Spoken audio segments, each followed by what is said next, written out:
تو آپ صلی اللہ علیہ وسلم نے فرمایا کہ تمہیں شرم آنی چاہیے اور اس باطل عقیدے سے توبہ کرنی چاہیے۔ عیسیٰ علیہ السلام ماں کے پیٹ سے پیدا ہوئے، کھانا کھاتے رہے، پانی پیتے رہے، بولو براز کی ضرورت رہی، تو ایسی شخصیت الہ کیوں کر ہو سکتی ہے؟ الہ تو وہ پاک ذات ہے جو اصلی اور ابدی ہے، جس کو فنا نہیں، جس کا علم ہر چیز پر محیط ہے اور کوئی چیز مخفی نہیں، جو قادر مطلق ہے اور نہ کسی کا بیٹا ہے نہ کسی کا باپ ہے۔ مسیح علیہ السلام ان میں سے کسی بھی صف سے متصف نہیں ہے، تو لہٰذا ان کو الہ تسلیم کرنا کس قدر جہالت کی بات ہے۔ تو بہرحال عیسائی بحث و مباحثہ کرتے رہے اور اپنی ضد پر اڑے رہے، تو آخر میں حضور صلی اللہ علیہ وسلم نے پھر انہیں دعوت مباہلہ دی، مگر عیسائی اس سے بھی بھاگ گئے۔ اب جیسے کہ پہلے بھی بتایا کہ سورہ بقرہ کے آخر میں ایمانیات کا ذکر ہے، اس سورت کے ابتدا میں ایمانیات کا ذکر آ رہا ہے، تو سٹارٹ یہاں سے ہوا ہے، حروف مقطعات ہیں سب سے پہلے، اور اس کے بعد اللہ لا الہ الا هو الحی القیوم، اللہ کے سوا کوئی معبود نہیں ہے، یعنی وہی الہ ہے کیونکہ وہ حی اور قیوم ہے، اس کے ذات ازلی اور ابدی ہے۔ ایک تو وہ حی ہے، خود تو وہ ہمیشہ سے ہے، وہ حیات دینے والا ہے، وہ قیوم ہے، خود یعنی قائم ہے، ہمیشہ قائم رہے گا اور دوسروں کو بھی قائم رکھنے والا ہے۔ جب تک اللہ تعالیٰ چاہتے ہیں کسی چیز کو قائم رکھتے ہیں، وہی سب کو تھامنے والا ہے۔ اللہ کے سوا نہ کوئی حی ہے اور نہ قیوم ہے، لہذا معبود برحق وہی ہو سکتا ہے، اس کے علاوہ عبادت کے لائق کوئی نہیں ہو سکتا۔ یہ تو عقلی دلیل ہے کہ مسجود خلائق صرف وہی ذات ہے۔ اب نقلی دلیل یہ ہے کہ مسئلہ توحید سمجھانے کے لیے لوگوں کو ایمان کی حقیقت سے آگاہ کرنے کے لیے اور شرک و کفر کی بیخ کنی کے لیے اس مالک الملک نے کتابیں نازل فرمائی ہیں۔ نزل علیک الکتاب بالحق، اس اللہ تعالیٰ نے آپ پر کتاب یعنی قرآن پاک حق کے ساتھ نازل فرمایا، اور اس کی خوبی یہ ہے کہ یہ مصدق لما بین یدیہ، اپنے سے پہلی کتابوں کی تصدیق کرنے والا ہے۔ جس طرح ہر آنے والا نبی پچھلے نبی کی تصدیق کرتا ہے، اسی طرح ہر آسمانی کتاب سابقہ کتاب کی تصدیق کرتی ہے اور اس میں شامل شدہ خرابیوں کی نشاندہی کرتی ہے۔ یہ چیز قرآن پاک نے بتائی کہ تورات تو سچی کتاب ہے جو اللہ تعالیٰ نے نازل فرمائی، مگر یہودیوں نے اس پہ خرابیاں پیدا کی، اس لیے اللہ تعالیٰ نے اس مقام پر فرمایا کہ وَأَنزَلَ التَّوْرَاةَ وَالْإِنجِيلَ، یعنی اللہ تعالیٰ نے تورات اور انجیل کو نازل فرمایا۔ تورات کا معنی جو ہے نا وہ لا کا ہے، قانون۔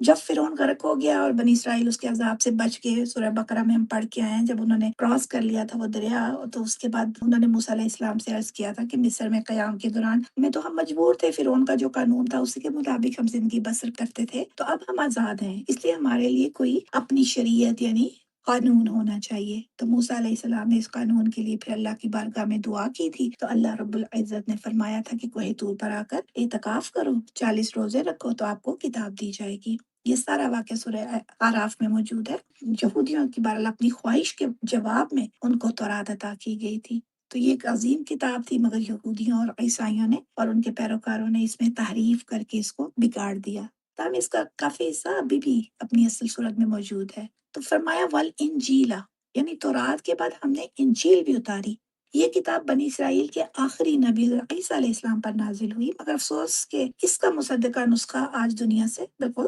ختم ہو چکا ہے، مفقود ہو چکا ہے۔ اصل انجیل وہ فرامین اور خطبات ہیں جو مسیح علیہ السلام نے اپنی زندگی کے آخری 3 برسوں میں ارشاد فرمائے۔ آپ کی زندگی میں یہ فرامین تحریری صورت میں تو موجود نہیں تھے، بلکہ آپ کے شاگرد ان کی زبانی تبلیغ کرتے تھے، یعنی زبانی وہ ان کی تبلیغ کرتے تھے۔ ایک مدت کے بعد عیسیٰ علیہ السلام کے معتقدین کو یہودیوں سے الگ امت قرار دیا گیا اور انہیں عیسائی کہا جانے لگا، تو انہوں نے حضرت مسیح علیہ السلام کی زندگی اور ان کے فرمودات پر کتابیں تصنیف کی۔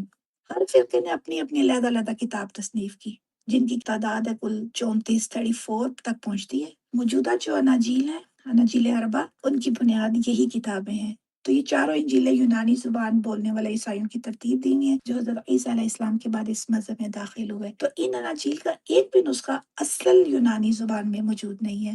عیسائی ان میں تغیر و تبدل کرتے رہے، لہٰذا آج انجیل کے وہی احکامات قابل اعتماد سمجھے جا سکتے ہیں جن کی تصدیق قرآن پاک نے کی ہے، باقی سب غیر معتبر اقوال ہیں۔